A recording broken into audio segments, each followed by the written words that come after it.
أعوذ بالله من الشيطان الرجيم. بسم الله الرحمن الرحيم. الحمد لله وحده. الحمد لله وحده.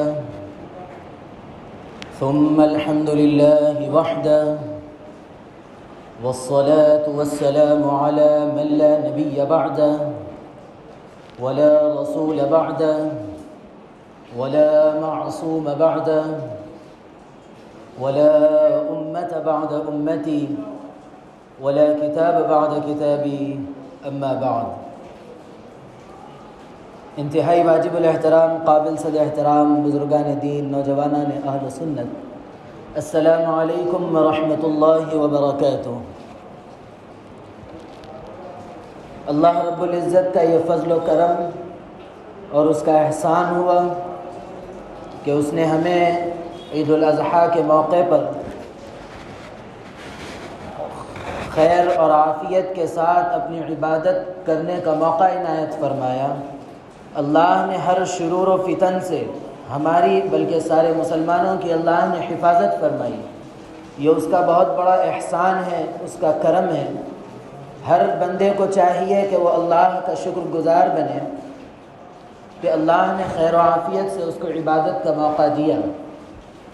سوچیے اگر خدا نخواستہ اللہ نہ کرے اگر ایسا کچھ حالات پیدا ہو جاتے جس سے ہم قربانی کرنے میں مشکل میں پڑ جاتے تو کیا کر سکتے تھے. لیکن اللہ نے ہمیں امن، سکون، عافیت کے ساتھ اللہ نے ہمیں عبادت کو مکمل کرنے کا موقع عنایت فرمایا. یہ قربانی کا واقعہ ہر شخص ہم میں سے جانتا ہے. یہ حضرت اسماعیل اور حضرت ابراہیم علی نبینا وعلیہ الصلاۃ والسلام کا ہے. وہ واقعہ ہے جس سے وہ ذی الحج کو پیش آیا تھا، جس کی بنیاد پر آج تک وہ چلا آ رہا ہے.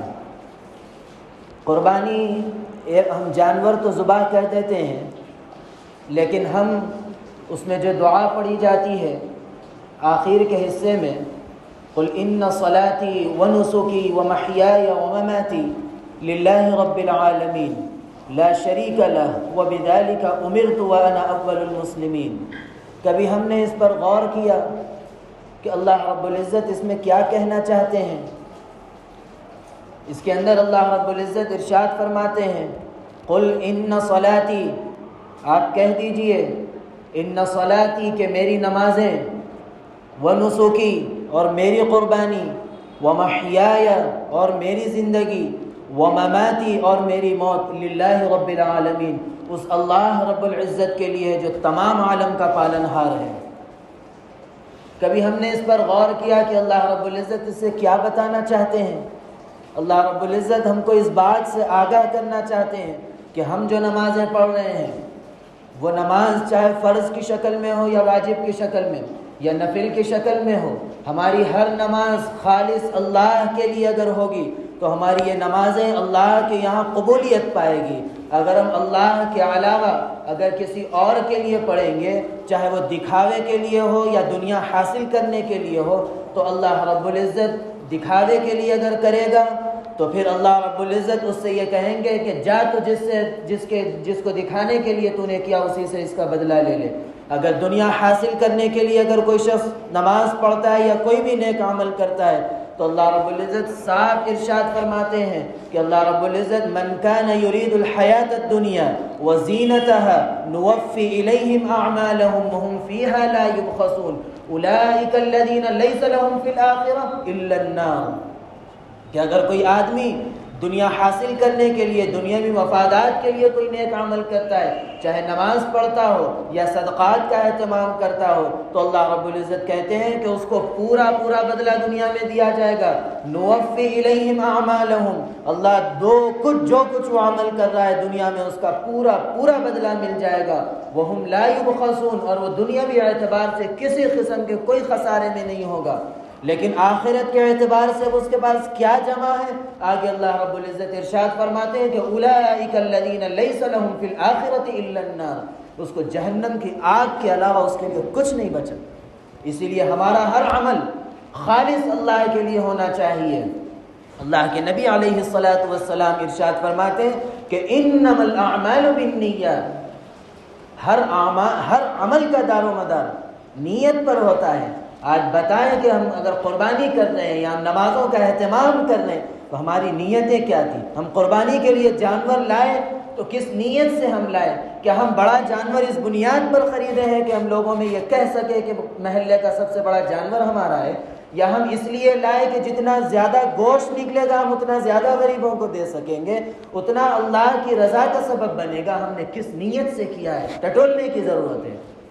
یا پھر اگر ہم نے نیک عمل تو کیا ہے لیکن ہم اس کو دوسروں کے لیے اذیت کا سبب اگر بنے ہیں تو یہ بھی انتہائی تکلیف دہ بات ہے، یہ بھی انتہائی ہمارے لیے غور و فکر، توبہ و استغفار کی بات ہے۔ اسی لیے اگر ہم سے غلطی ہوئی ہے تو اللہ کے سامنے گڑ گڑا کر معافی مانگنا، اور پھر اگر ہم نے نیتوں کے اندر کھوٹ رہا ہے تو اللہ سے بار بار مانگ کر اللہ سے قبولیت کی دعا مانگیے، ورنہ پھر کیا فائدہ ہوگا ہماری اس قربانی کا؟ ہمارا ہزاروں روپیہ خرچ کرنے کا پھر فائدہ کیا ہوا جب اللہ کے یہاں قبول نہیں ہوا؟ ہم نے جانور کو ذبح کیا ہے تو ہم نے خالص اللہ کے لیے کیا تھا، لیکن اگر ہماری نیت اللہ کے لیے نہیں رہی تو پھر ہمارا وہ عمل، ہمارا زبان جو اللہ کے لیے کہہ رہی تھی لیکن دل اس طرف نہ رہنے کی وجہ سے وہ عمل کیا اللہ تک پہنچ سکتا ہے؟ اس لیے غور و فکر کی ضرورت ہے۔ دوسری چیز، ہم نے وَمَحْيَايَ وَمَمَاتِي، اور ہماری زندگیاں اور ہماری موت خالص اللہ کے لیے ہونی چاہیے۔ ہماری زندگیوں کے اندر غور و فکر کرنے کی ضرورت ہے کہ ہم نے جو زندگی گزار رہے ہیں وہ کیا اللہ کے احکام اور جناب نبی کریم علیہ الصلاۃ والسلام کی تعلیمات کے مطابق گزر رہی ہیں یا نہیں گزر رہی ہیں؟ کیا ہم اپنے دنیاوی زندگی کے اعتبار سے کیا ہم کسی کے لیے کوئی تکلیف کا سبب تو نہیں بن رہے ہیں، یا ہم کسی کو اذیت تو نہیں پہنچا رہے ہیں؟ اس طرف خوب غور و فکر کرنے کی ضرورت ہے۔ آج ہمارے معاشرے کے اندر کچھ ایسے گناہ وجود میں آ چکے ہیں کہ جس سے ایسا محسوس ہوتا ہے کہ ہماری یہ زندگیاں صرف اس لیے رہ چکی ہے کہ ہم اپنی دنیا بنا کے چلے جائیں، آخرت کی ہمیں کوئی پرواہ نہیں۔ اس کی کچھ علامات ایسی ظاہر ہوتی ہے کہ ہم کسی کی ترقی سے بے چین ہونے لگتے ہیں، یا پھر اگر کوئی سکون سے ہے تو ہم بے سکون ہو جاتے ہیں۔ ہم یہ چاہتے ہیں کہ ہم سکون سے رہیں، ہم ترقی کی راہ پر گامزن رہے۔ اس وجہ سے ہمارے دل کے اندر ایک ایسا جذبہ ابھرتا ہے جو اس کی تباہی کے لیے آمادہ کرتا ہے، وہ ہے حسد کا جذبہ۔ اگر آج یہ حسد کا جذبہ ہمارے اندر پیدا ہو رہا ہے تو یاد رکھیے کہ اللہ کے نبی علیہ الصلاۃ والسلام صاف ارشاد فرماتے ہیں، الا ان الحسد یاکل الحسنات کما تاکل النار الحطب۔ کان کھول کر سن لو، حسد نیک اعمال کو اس طرح کھا جاتا ہے جس طرح آگ ایک سوکھی لکڑی کو کھا جاتی ہے۔ آگ کس طرح ایک سوکھی لکڑی کو پل بھر میں جلا کر راکھ کر کے چھوڑ دیتی ہے، یہ ہمارا حسد ہمارے نیک اعمال کو اس طرح ضائع کر دیتا ہے۔ حسد آدمی کس بنیاد پر کرتا ہے؟ بار بار ہمارے سامنے یہ بات آتی ہے کہ حسد صاف تو نہیں بلکہ مبہم الفاظ میں اس بات کی طرف اشارہ کرتا ہے کہ وہ اللہ کے فیصلے پر انگلی اٹھا رہا ہے۔ اللہ نے اسے دیا ہے تو کیوں پریشان ہوتا ہے؟ کیوں تیرے پیٹ میں درد ہونے لگتا ہے؟ اللہ نے اسے دیا ہے تو وہ اللہ کی مرضی ہے، اس کا اور اللہ کا معاملہ ہے، کیوں بے چین ہو جاتا ہے بیچ میں؟ اسی لیے اس بری خصلت کو ہم اپنی زندگیوں میں سے ختم کرنا بے انتہا ضروری ہے۔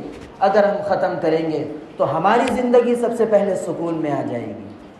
اگر کوئی آدمی کسی کے اچھائی سے یا کسی کی ترقی سے یا کسی کے عیش و عشرت سے اگر پریشان ہوتا ہے، اسے حسد کرتا ہے، تو اس کو تو کوئی فرق نہیں پڑے گا، لیکن خود اپنی ذات میں جل جل کے رہ جاتا ہے، اور اس کو تو کوئی فرق نہیں لیکن وہ اپنی صحت کو ضائع کر بیٹھتا ہے۔ تفکرات، ماہر اطباء کا یہ کہنا ہے کہ تفکرات، فکریں آدمی کی غذا کو روک دیتے ہیں۔ اس کی مثال بہت ساری ہم سوچ سکتے ہیں۔ کبھی ہم کوئی غور و فکر میں زیادہ پڑ جاتے ہیں کسی مسئلے میں، نہ ہم کو کھایا جاتا ہے نہ کچھ پیے جاتا ہے۔ تو تفکرات آدمی کی غذا کو بھی روک دیتی ہے۔ اگر ہم کسی کے بارے میں حسد کر رہے ہیں تو اس کا تو ہم کچھ نہیں بگاڑ سکتے، لیکن اپنا سب کچھ بگاڑ دیتے ہیں۔ اسی لیے اس بری خصلت سے ہم سب کو بچنا چاہیے۔ دوسری بات یہ کہ ہم جب کوئی بھی عمل کرتے ہیں تو ہم کو بہت ضروری یہ ہے کہ ہم اس کے کرنے سے پہلے یہ سوچیں، سب سے پہلے یہ کہ نیت درست ہو، دوسرے یہ کہ ہمارے اس عمل سے کسی کو تکلیف تو نہیں پہنچ رہی ہے۔ آج اتنا عام ہو چکا ہے، ابھی خود دیکھیے بقرعید کا موقع تھا، عبادت کا موقع تھا، ہم اپنے آپ کو قربان کرنے کا موقع تھا، لیکن ہم نے کیا ہے، اپنے ذریعے دوسروں کو اذیت دی ہے، کبھی خون بہا کر، کبھی کیا ہم نے کیا ہے۔ یہ چیزیں وہ ہیں جو آپ کو اللہ سے قربت سے روکنے والی چیزیں ہیں۔ اسی لیے ان بری چیزوں سے، ان مکروہ خصلتوں سے ہم سب کو بچنا چاہیے۔ اور دوسری چیز یہ کہ ہم نے جو قربانی دی ہے، بظاہر تو ہم نے جانور کو ذبح کر دیا ہے، لیکن ہم کو یہ چاہیے کہ ہم اپنی خواہشات کو بھی اللہ کے لیے قربان کر دینا چاہیے۔ اصل یہ قربانی تو ہماری جان کی قربانی تھی۔ حضرت اسماعیل علیہ السلام ذبح ہو رہے تھے، جان کی قربانی ہو رہی تھی، لیکن اللہ نے ہم پر یہ کرم کیا کہ جان ہماری نہیں گئی، بلکہ اللہ نے اس کے بدلے میں ایک جانور دے دیا۔